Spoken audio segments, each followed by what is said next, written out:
എല്ലാവർക്കും പുതിയൊരു വീഡിയോയിലേക്ക് സ്വാഗതം. അപ്പോൾ നമ്മൾ ഇന്നത്തെ വീഡിയോയിൽ BSAയുടെ ആദ്യത്തെ പാർട്ടാണ് ചെയ്യാൻ പോകുന്നത്.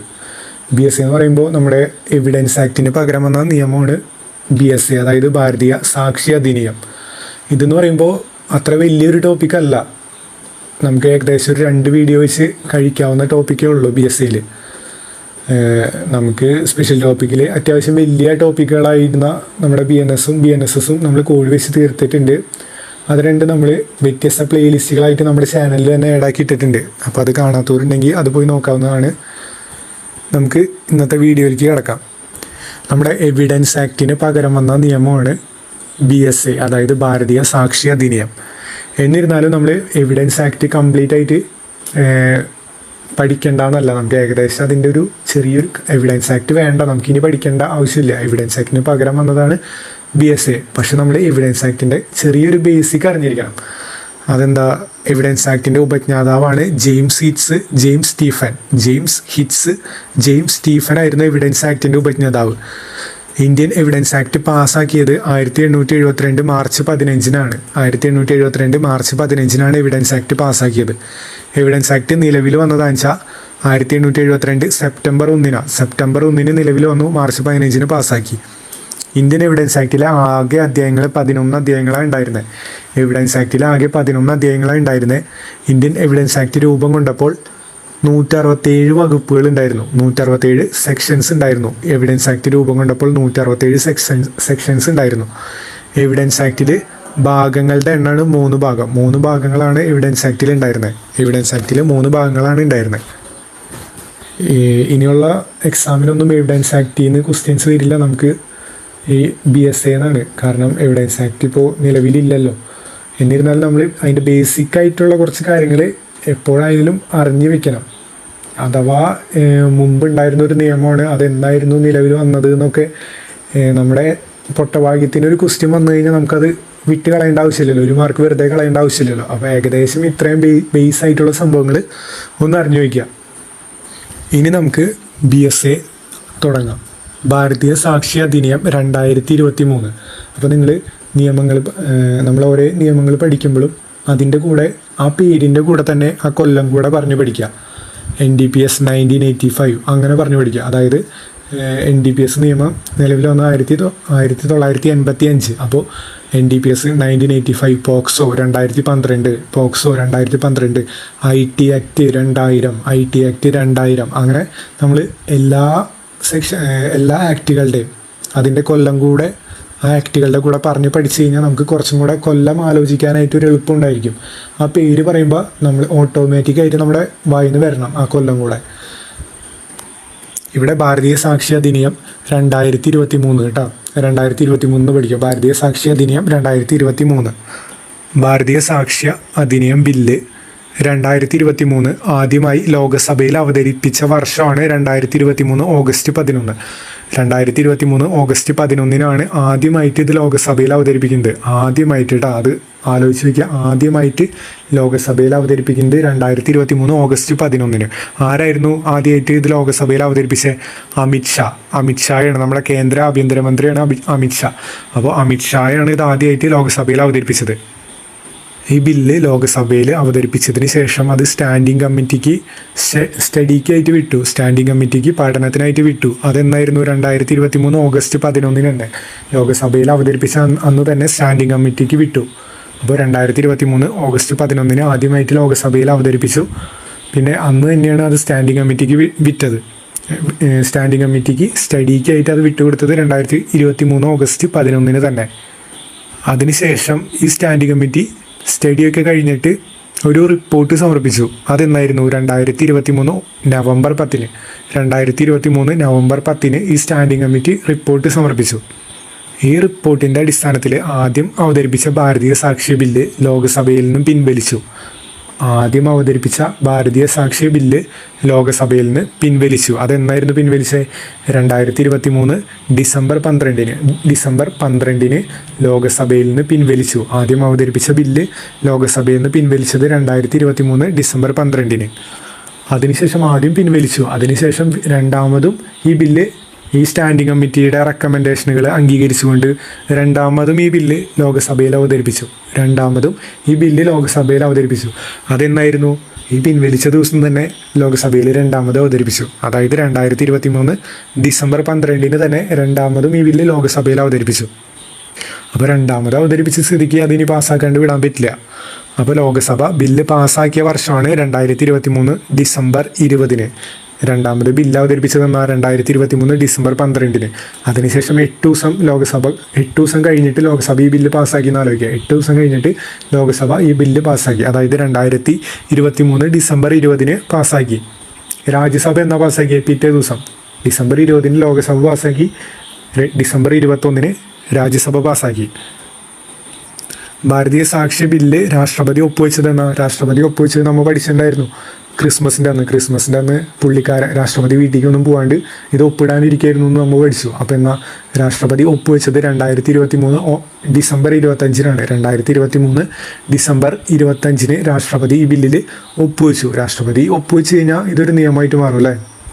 അപ്പോൾ നമ്മുടെ BScയിൽ എത്ര ചാപ്റ്ററുകളുണ്ട്? BScയിൽ 12 ചാപ്റ്ററുകളുള്ള. BScയിലെ ചാപ്റ്ററുകളുടെ എണ്ണം 12 ആണ്. BScയിലെ ഭാഗങ്ങളുടെ അല്ലെങ്കിൽ പാർട്ടുകളുടെ എണ്ണം 4 പാർട്ടുകളുള്ള. BScയിൽ 12 ചാപ്റ്ററും 4 ഭാഗങ്ങളും 170 സെക്ഷൻസാണ് BScയിലുള്ളത്. 12 ചാപ്റ്ററുകൾ, 4 ഭാഗങ്ങൾ, 170 സെക്ഷൻസ്. പട്ടികകളാണെച്ചാലോ പട്ടികകൾ ഒരു പട്ടികയാണ് BScയിലുള്ളത്. അപ്പോൾ ചാപ്റ്ററുകളാണെച്ചാൽ 12 ചാപ്റ്ററുകളുണ്ട്. അതിങ്ങനെ ആലോചിക്കാം. BScയിൽ എന്ന് പറയുമ്പോൾ 12 ചാപ്റ്റർ എന്ന് പറയുമ്പോൾ നമ്മൾ 12 മാസങ്ങൾ കണക്കാക്കുക. ഓരോ മാസവും നമുക്ക് ഓരോ ചാപ്റ്ററാണ് ആലോചിച്ചാൽ മതി. അപ്പോൾ 12 ചാപ്റ്ററുകൾ ഉണ്ടായിരുന്നു. 12 ചാപ്റ്ററുകളാണ് BScയിലുള്ളത്. പിന്നെന്താ? ഭാഗങ്ങൾ 4 ഭാഗങ്ങളാണ് BScയിലുള്ളത്. സെക്ഷനുകൾ കുറച്ചധികം ഉണ്ടാവുന്ന ആലോചിക്കുക. സെക്ഷനുകളാണെച്ചാൽ 170 സെക്ഷൻസാണ് BScയിലുള്ളത്. 170 സെക്ഷനുകളാണ് BScയിലുള്ളത്. പട്ടികകൾ ഒരു പട്ടികയാണ് BScയിലുള്ളത്. അപ്പോൾ നമുക്ക് പഠിക്കാനുള്ള ആദ്യത്തെ സെക്ഷൻ നോക്കാം. 2(1)D section 2(1)D. അപ്പോൾ 2(1)Dയിൽ എന്താ പറയണേ? സെക്ഷൻ 2(1)Dയിൽ രേഖയെ കുറിച്ചാണ് പറയുന്നത്. രേഖ എന്ന് പറയുമ്പോൾ ഡോക്യുമെൻ്റ്. അപ്പോൾ നമുക്ക് ആ സെക്ഷനിൽ നിന്ന് തന്നെ നമുക്ക് അതെന്തിനെ കുറിച്ചാണ് പറയണതെന്ന് നമുക്ക് കിട്ടും. D എന്ന് പറയുമ്പോൾ ഡോക്യുമെൻ്റ് എന്ന് ആലോചിക്കുക. D എന്ന് പറയുമ്പോൾ ഡോക്യുമെൻ്റ്. അപ്പോൾ സെക്ഷൻ 2(1)Dയിൽ പറയുന്നത് എന്താ? 2(1)Dയിൽ പറയുന്നത് ഡോക്യുമെൻറ്റ്സിനെ കുറിച്ചാണ്, രേഖകളെ കുറിച്ചാണ് സെക്ഷൻ 2(1)Dയിൽ പറയുന്നത്. അക്ഷരങ്ങൾ, അക്കങ്ങൾ, അടയാളങ്ങൾ അല്ലെങ്കിൽ മറ്റേതെങ്കിലും മാർഗങ്ങൾ ഉപയോഗിച്ച് ഏതെങ്കിലും വസ്തുവിൽ പ്രകടിപ്പിക്കുകയോ വിവരിക്കുകയോ രേഖപ്പെടുത്തുകയോ ചെയ്യുന്ന ഏതൊരു കാര്യവും രേഖ എന്നാണ് അർത്ഥമാക്കുന്നത്. രേഖകളിൽ ഇലക്ട്രോണിക്, ഡിജിറ്റൽ രേഖകളും ഉൾപ്പെടുന്നു. ഈ രേഖ എന്ന് പറയുമ്പോൾ എഴുത്തുകളാവാം, അച്ചടിച്ചതോ ഫോട്ടോഗ്രാഫ് ചെയ്തതോ ആയ വാക്കുകളാവാം, ഭൂപടങ്ങളാവാം, പ്ലാനുകളാവാം, ലിഖിതങ്ങളാവാം, അല്ലെങ്കിൽ കരിക്കേച്ചറുകൾ, ഇമെയിലുകൾ, സെർവർ ലോഗുകൾ, ഡിജിറ്റൽ സന്ദേശങ്ങൾ തുടങ്ങിയ വിവിധ ഇലക്ട്രോണിക് ഡിജിറ്റൽ റെക്കോർഡുകൾ എന്നിവയെല്ലാം ഈ രേഖ എന്ന് പറയുമ്പോൾ അതിൽ ഉൾപ്പെടുന്നു. അപ്പോൾ സെക്ഷൻ 2(1)Dയിൽ എന്തിനെ കുറിച്ചാണ് പറയുന്നത്? 2(1)Dയിൽ ഡോക്യുമെൻ്റ് അഥവാ രേഖയെ കുറിച്ചാണ് സെക്ഷൻ 2(1)Dയിൽ പറയുന്നത്. അടുത്ത സെക്ഷനാണ് സെക്ഷൻ 2(1)E. 2(1)Eയിൽ പറയുന്നത് നമുക്ക് ഇതും ആ സെക്ഷനിൽ തന്നെ കിട്ടും. അതായത് E എന്ന് പറയുമ്പോൾ എന്താ? എവിഡൻസ്, തെളിവിനെ കുറിച്ചാണ് സെക്ഷൻ 2(1)Eയിൽ പറയുന്നത്. അന്വേഷണത്തിന് കീഴിലുള്ള കാര്യങ്ങളുമായി ബന്ധപ്പെട്ട സാക്ഷികൾ ഇലക്ട്രോണിക് മുഖേന നൽകിയതും കോടതി അനുവദിച്ചതോ അല്ലെങ്കിൽ കോടതി ആവശ്യപ്പെടുന്നതോ ആയ മൊഴികൾ ഉൾപ്പെടെയുള്ള എല്ലാ മൊഴികളും തെളിവിൻ്റെ നിർവചനത്തിൽ പെടുന്നു. ഈ പ്രസ്താവനകളെ വാക്കാലുള്ള തെളിവുകൾ എന്ന് വിളിക്കുന്നു. ഇലക്ട്രോണിക് അല്ലെങ്കിൽ ഡിജിറ്റൽ റെക്കോർഡുകൾ ഉൾപ്പെടെയുള്ള എല്ലാ രേഖകളും പരിശോധനയ്ക്കായി കോടതിയിൽ ഹാജരാക്കുന്നതിനെ ഡോക്യുമെൻ്ററി തെളിവുകൾ എന്നാണ് പറയുന്നത്. അടുത്ത സെക്ഷനാണ് സെക്ഷൻ 2(1)F. F എന്ന് പറയുമ്പോൾ എന്താ? F എന്ന് പറയുമ്പോൾ നമുക്ക് ഈ സെക്ഷനിൽ നിന്ന് നമുക്ക് അതെന്താണെന്ന് കിട്ടുന്നുണ്ട്. സെക്ഷൻ 2(1)F എന്ന് പറയുമ്പോൾ ഫാക്റ്റ്, അതായത് വസ്തുതയെ കുറിച്ചാണ് സെക്ഷൻ 2(1)Fൽ പറയുന്നത്. ഫാക്റ്റ്, F എന്ന് പറയുമ്പോൾ ഫാക്റ്റ്, അതായത് വസ്തുതയെ കുറിച്ചാണ് സെക്ഷൻ 2(1)Fൽ പറയുന്നത്. ഈ വസ്തുത എന്ന് പറയുമ്പോൾ എന്താ? ഇന്ദ്രിയങ്ങളാൽ ഗ്രഹിക്കാൻ കഴിവുള്ള എന്തെങ്കിലും കാര്യം, വസ്തുക്കളുടെ അവസ്ഥ അല്ലെങ്കിൽ വസ്തുക്കളുടെ ബന്ധം. ഇതിനെ ശാരീരികമോ ബാഹ്യമോ ആയ വസ്തുതകൾ എന്നും വിളിക്കുന്നു. ഏതൊരു വ്യക്തിക്കും ബോധമുള്ള ഏതെങ്കിലും മാനസികാവസ്ഥ, ഇതിനെ മനഃശാസ്ത്രപരമോ ആന്തരികമോ ആയ വസ്തുതകൾ എന്നും വിളിക്കുന്നു. ഇപ്പോൾ ഒരു എക്സാമ്പിൾ പറയാന്ന് വെച്ചാൽ, ഒരു വ്യക്തി എന്തെങ്കിലും കാണുകയോ അല്ലെങ്കിൽ കേൾക്കുകയോ ഒക്കെ ചെയ്യുന്നത് ഒരു വസ്തുതയാണ്. പിന്നെന്താ, ഒരു വ്യക്തി ചില വാക്കുകൾ പറഞ്ഞു എന്നത് ഒരു വസ്തുതയാണ്. ഇതൊക്കെയാണ് ഇതിൻ്റെ എക്സാമ്പിളായിട്ട് വരുന്നത്. അപ്പോൾ സെക്ഷൻ 2(1)(f) പറയുന്നത് ഫാക്റ്റിനെ കുറിച്ചാണ്, അതായത് വസ്തുതകളെ കുറിച്ചാണ് സെക്ഷൻ 2(1)(f) പറയുന്നത്. അടുത്ത സെക്ഷനാണ് സെക്ഷൻ 2(1)(g). സെക്ഷൻ 2(1)(g) പറയുന്നത് എന്താ, പ്രശ്നത്തിലുള്ള വസ്തുതകളെ കുറിച്ചാണ്. സെക്ഷൻ 2(1)(g) പറയുന്നത് പ്രശ്നത്തിലുള്ള വസ്തുതകളെ കുറിച്ചാണ്. ഇത് നമുക്ക് കണക്ട് ചെയ്ത് ആലോചിക്കാൻ വേണ്ടി ജി എന്ന് പറയുമ്പോൾ നമുക്ക് ഗുസ്തി ആയിട്ട് ആലോചിക്കുക. ജി എന്ന് പറയുമ്പോൾ ഗുസ്തി ആയിട്ട് ആലോചിക്കുക. ഈ ഗുസ്തി എന്ന് പറയുമ്പോൾ അതൊരു പ്രശ്നമാണല്ലോ, രണ്ടുപേർ തമ്മിൽ ഗുസ്തി കൂടാന്ന് വെച്ചാൽ അതൊരു പ്രശ്നമാണെന്ന് ആലോചിക്കുക. അതൊരു പ്രശ്നമാണ്. ഗുസ്തി എന്ന് പറയുമ്പോൾ എന്താ, പ്രശ്നം.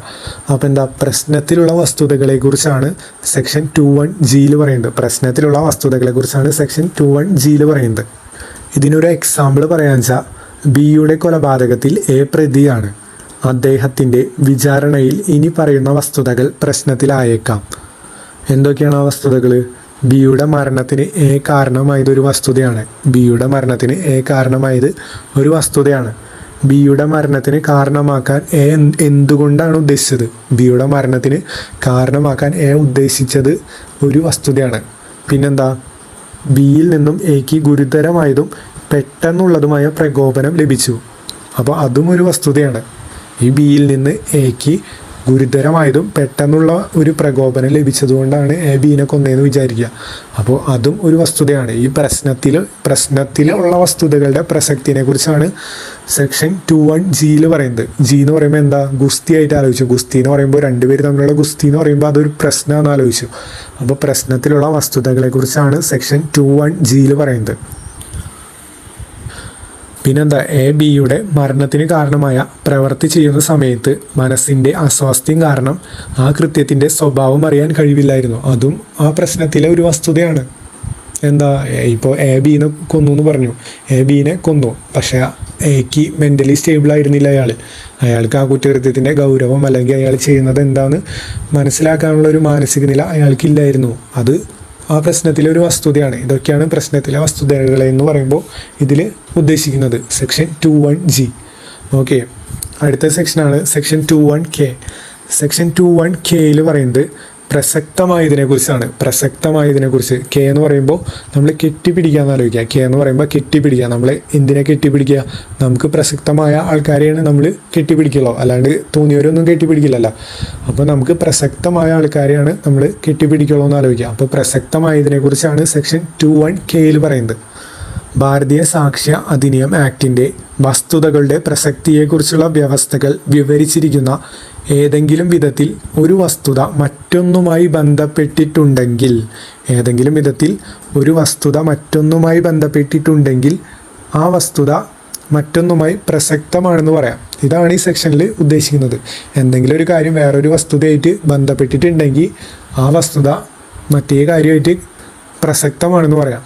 അപ്പോൾ 2(1)(k) പറയുന്നത്, കെ എന്ന് പറയുമ്പോൾ കെട്ടിപ്പിടിക്കേണ്ട ആരെയാണ്? നമുക്ക് പ്രസക്തമായിട്ടുള്ള ആൾക്കാരെയാണ് നമ്മൾ കെട്ടിപ്പിടിക്കുക എന്ന് ആലോചിക്കുക. അപ്പോൾ സെക്ഷൻ 2(1)(k) പറയുന്നത് പ്രസക്തമായതിനെക്കുറിച്ചാണ്. അടുത്ത സെക്ഷനാണ് സെക്ഷൻ 22. സെക്ഷൻ 22 പറയുന്നത് പ്രേരണ, ഭീഷണി, വാഗ്ദാനം മൂലമുള്ള കുറ്റസമ്മതത്തെക്കുറിച്ചാണ്. സെക്ഷൻ 22 പറയുന്നത് പ്രേരണ അല്ലെങ്കിൽ ഭീഷണി, വാഗ്ദാനം മൂലമുള്ള കുറ്റസമ്മതത്തെക്കുറിച്ചാണ് സെക്ഷൻ 22 പറയുന്നത്. അപ്പോൾ ഇത് നമുക്കൊന്ന് കണക്ട് ചെയ്ത് ആലോചിക്കാൻ വേണ്ടി 22 എന്ന് പറയുമ്പോൾ 2 അതായത് 2 എന്ന് ആലോചിക്കാം. 2 എന്ന് പറയുമ്പോൾ നമുക്ക് ടോട്ടോ എന്ന് കണക്ട് ചെയ്യാം. ടോട്ടോ അതായത് എന്താ, തോക്കിന്ന് വെടിവെക്കുന്ന സൗണ്ടാണ് ടോട്ടോ എന്ന് ആലോചിക്കാം. അപ്പോൾ ഈ തോക്ക് വെച്ചിട്ട് വേറൊരാളെ ഭീഷണിപ്പെടുത്തി അല്ലെങ്കിൽ പ്രേരിപ്പിച്ച് അല്ലെങ്കിൽ എന്താ വാഗ്ദാനമൊക്കെ ചെയ്ത് ഇതൊക്കെ ചെയ്തത് മൂലമുള്ള കുറ്റസമ്മതത്തെക്കുറിച്ചാണ് സെക്ഷൻ 22 എന്ന് പറയുമ്പോൾ ടോട്ടോ എന്ന് ആലോചിക്കുക. 2 അതായത് എന്താ, തോക്ക് വെച്ചിട്ട് ഒരാളെ ഭീഷണിപ്പെടുത്തുക അല്ലെങ്കിൽ വാഗ്ദാനം ചെയ്യുക അല്ലെങ്കിൽ പ്രേരിപ്പിക്കുക, ഇതെല്ലാം മൂലമുള്ള കുറ്റസമ്മതത്തെക്കുറിച്ചാണ് സെക്ഷൻ 22 പറയുന്നത്. അധികാരസ്ഥാനത്തുള്ള ഒരു വ്യക്തിയിൽ നിന്നുള്ള ഭീഷണികൾ, നിർബന്ധം അല്ലെങ്കിൽ വാഗ്ദാനങ്ങൾ എന്നിവയാൽ പ്രേരിതമാണെങ്കിൽ ആ കുറ്റസമ്മതം അപ്രസക്തമാണ്. പിന്നെന്താ, കുറ്റസമ്മതം ഒരു നേട്ടത്തിലേക്ക് നയിക്കും അല്ലെങ്കിൽ ഒരു ദോഷം ഒഴിവാക്കുമെന്ന് വിശ്വസിക്കാൻ പ്രതിക്ക് ന്യായമായ കാരണങ്ങളുണ്ടോ എന്ന് കോടതി വിലയിരുത്തും. അത്തരം പ്രേരണകൾ നീക്കം ചെയ്തതിന് ശേഷം നടത്തിയ ഒരു കുറ്റസമ്മതം പ്രസക്തമായി കണക്കാക്കും. അടുത്ത സെക്ഷനാണ് സെക്ഷൻ 23. സെക്ഷൻ 23. അപ്പോൾ സെക്ഷൻ 23 എന്താ പറയുന്നത്? സെക്ഷൻ 23 പോലീസ് ഉദ്യോഗസ്ഥനോടുള്ള കുറ്റസമ്മതത്തെക്കുറിച്ചാണ്. പോലീസ് ഉദ്യോഗസ്ഥനോടുള്ള കുറ്റസമ്മതത്തെക്കുറിച്ചാണ് സെക്ഷൻ 23 പറയുന്നത്. അത് നമുക്ക് കണക്ട് ചെയ്ത് ആലോചിക്കാൻ വേണ്ടി 2-3 എന്ന് പറയുമ്പോൾ 2 പേര് ചെയ്തൊരു കുറ്റകൃത്യം മൂന്നാമതൊരാളോട് സമ്മതിക്കുക. മൂന്നാമത് ഒരാളാരെ ഇവിടെ പോലീസുകാരനാണ്. പോലീസുകാരൻ്റെ അടുത്ത് കുറ്റസമ്മതം നടത്തുന്നതിനെ കുറിച്ചാണ് സെക്ഷൻ 23 പറയുന്നത്. അതായത് 2 പേര് ചെയ്ത ഒരു കുറ്റകൃത്യം മൂന്നാമതൊരാളോട് സമ്മതിക്കുന്നതിനെ കുറിച്ചാണ്. സെക്ഷൻ 23 പറയുന്നത്. അതായത് പോലീസ് ഉദ്യോഗസ്ഥനോടുള്ള കുറ്റസമ്മതത്തെക്കുറിച്ചാണ് സെക്ഷൻ 23 പറയുന്നത്.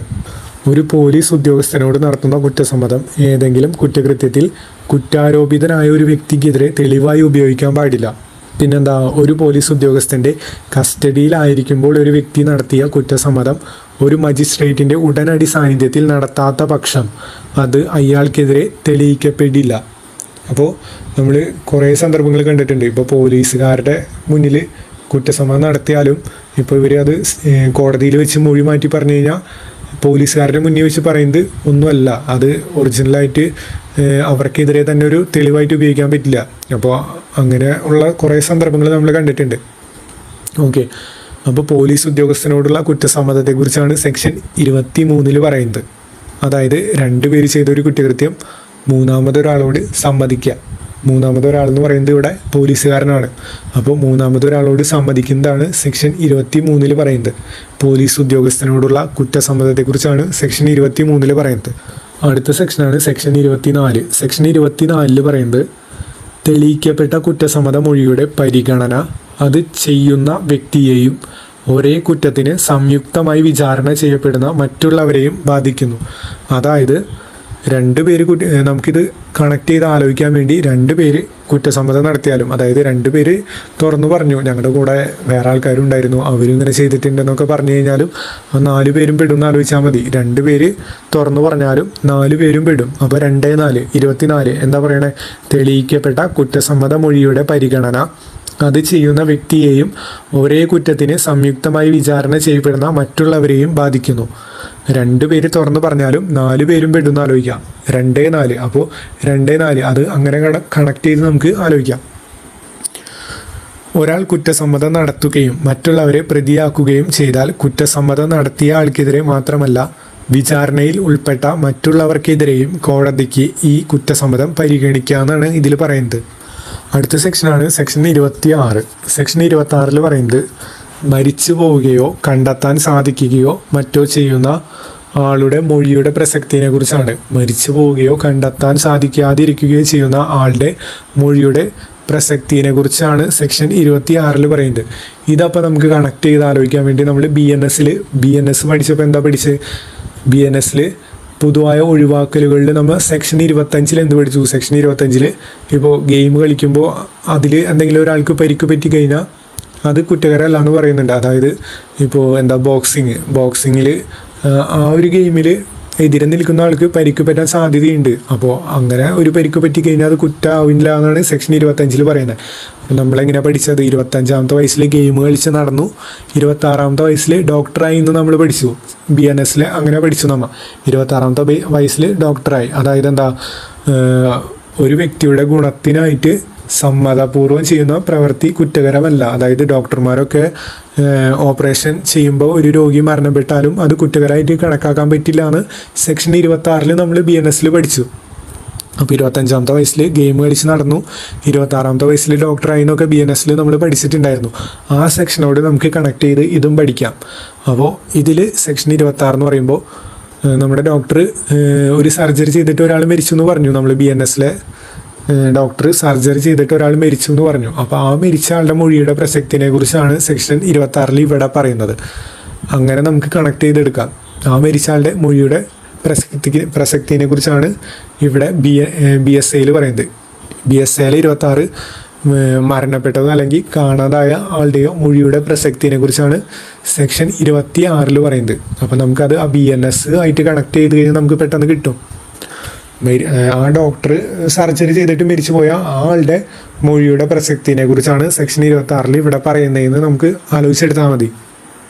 ഓക്കെ, ആരൊക്കെയാണ് സാക്ഷിയായിട്ട് വിളിക്കാൻ കഴിയാത്തതെന്ന് നോക്കാം. മരിച്ചു പോയവർ, കണ്ടെത്താൻ കഴിയാത്തവർ, തെളിവ് നൽകാൻ കഴിവില്ലാതായി തീർന്നവർ, കേസിൻ്റെ ചുറ്റുപാടുകളിൽ ന്യായമല്ലാത്തതാണെന്ന് കോടതിക്ക് തോന്നുന്നത്ര കാലതാമസമോ ചെലവോ കൂടാതെ ഹാജരാക്കാൻ കഴിയാതിരിക്കുകയോ ചെയ്യുന്ന ആളുകൾ. പിന്നെന്താ, മരണമൊഴിയെക്കുറിച്ച് പ്രതിപാദിക്കുന്ന BSAയിലെ സെക്ഷൻ ഏതാണെന്ന് ചോദിച്ചാൽ സെക്ഷൻ 26A. സെക്ഷൻ 26A മരണമൊഴിയെ കുറിച്ച് പ്രതിപാദിക്കുന്ന BSAയിലെ സെക്ഷൻ. BSAയിലെ മരണമൊഴിയെ കുറിച്ച് പ്രതിപാദിക്കുന്ന സെക്ഷൻ ഏതാണെന്ന് ചോദിച്ചാൽ 26A. എന്ന് പറയുമ്പോൾ അവസാനത്തെ മൊഴി എന്ന് ആലോചിക്കുക. എന്ന് പറയുമ്പോൾ അവസാനത്തെ മൊഴി. 26 നമ്മൾ പറഞ്ഞു. 26 എന്താ പറഞ്ഞത്? മരിച്ചു പോയതോ അല്ലെങ്കിൽ കണ്ടെത്താൻ സാധിക്കാത്തതോ ആളുടെ മൊഴിയുടെ പ്രസക്തിയെ കുറിച്ചാണ് സെക്ഷൻ 26 പറയുന്നത്. അത് മരണമൊഴിയെ കുറിച്ച് പറയുന്ന സെക്ഷൻ ഏതാണ് എടുത്ത് ചോദിച്ചു കഴിഞ്ഞാൽ അത് സെക്ഷൻ 26A. എന്ന് പറയുമ്പോൾ എന്താ? അവസാനത്തെ മൊഴി എന്ന് ആലോചിച്ചാൽ മതി. ആർക്കൊക്കെ മരണമൊഴി രേഖപ്പെടുത്താമെന്നാണ് പറയുന്നത്. ആർക്കൊക്കെ മരണമൊഴി രേഖപ്പെടുത്താം? ഒരു മജിസ്ട്രേറ്റിനോ അല്ലെങ്കിൽ ചികിത്സിക്കുന്ന ഡോക്ടർക്കോ പോലീസ് ഓഫീസർക്കോ ഒരു പൊതുജനസേവകനോ സ്വകാര്യ വ്യക്തിക്കോ രേഖപ്പെടുത്താവുന്നതാണ്. എന്നാൽ മജിസ്ട്രേറ്റ് രേഖപ്പെടുത്തുന്ന മരണമൊഴിക്ക് തെളിവിൻ്റെ മൂല്യം കൂടുതലാണെന്നാണ് പറയുന്നത്. അടുത്ത സെക്ഷനാണ് സെക്ഷൻ 27. സെക്ഷൻ 27 പറയുന്നത് തുടർന്നുള്ള നടപടികളിൽ അതിൽ പറഞ്ഞിരിക്കുന്ന വസ്തുതകളുടെ സത്യാവസ്ഥ തെളിയിക്കുന്നതിനുള്ള ചില തെളിവുകളുടെ പ്രസക്തിയെ കുറിച്ചാണ്. തുടർന്നുള്ള നടപടികളിൽ അതിൽ പറഞ്ഞിരിക്കുന്ന വസ്തുതകളുടെ സത്യാവസ്ഥ തെളിയിക്കുന്നതിനുള്ള ചില തെളിവുകളുടെ പ്രസക്തി.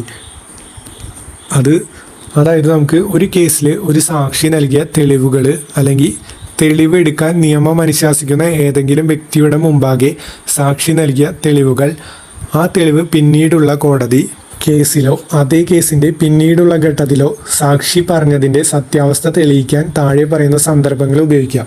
അപ്പോൾ ഏതൊക്കെയാണ് ആ സന്ദർഭങ്ങൾ? സാക്ഷി മരിച്ചു, അല്ലെങ്കിൽ സാക്ഷിയെ കണ്ടെത്താനായില്ല, സാക്ഷിക്ക് തെളിവ് നൽകാൻ കഴിയുന്നില്ല, അല്ലെങ്കിൽ സാക്ഷിയെ എതിർകക്ഷി അകറ്റി നിർത്തുന്നു, അല്ലെങ്കിൽ സാക്ഷിയെ കോടതിയിൽ ഹാജരാക്കാൻ വളരെയധികം സമയമെടുക്കും, അല്ലെങ്കിൽ വളരെയധികം ചിലവ് വരും. ഇത് യുക്തിരഹിതമാണെന്ന് കോടതി കരുതപ്പെടുന്നു. അപ്പോൾ സെക്ഷൻ 27 പറയുന്നത് 26 കഴിഞ്ഞ് തുടർന്നുള്ള നടപടികളിൽ അതിൽ പറഞ്ഞിരിക്കുന്ന വസ്തുതകളുടെ സത്യാവസ്ഥ തെളിയിക്കുന്നതിനുള്ള തെളിവുകളുടെ പ്രസക്തിയെ കുറിച്ചാണ്. സെക്ഷൻ 26ൻ്റെ കണ്ടിന്യൂവേഷനാണ് 27 പഠിച്ചാൽ നമുക്ക് തുടർന്നുള്ള നടപടികളിൽ അതിൽ പറഞ്ഞിരിക്കുന്ന വസ്തുതകൾ തെളിയിക്കാനുള്ള തെളിവുകളുടെ പ്രസക്തിയെ കുറിച്ചാണ് സെക്ഷൻ 27 പറയുന്നത്. ഇത്രയാണ് ഇന്നത്തെ വീഡിയോയിൽ നമ്മൾ ഉൾക്കൊള്ളിച്ചിട്ടുള്ളത്. അടുത്ത ഒരു വീഡിയോയോട് കൂടെ നമുക്ക് BSA ഫുള്ളായിട്ട് നമുക്ക് കംപ്ലീറ്റ് ചെയ്യാം. അപ്പോൾ അടുത്തൊരു വീഡിയോ ആയിട്ട് വീണ്ടും കാണാം. Okay, thank you.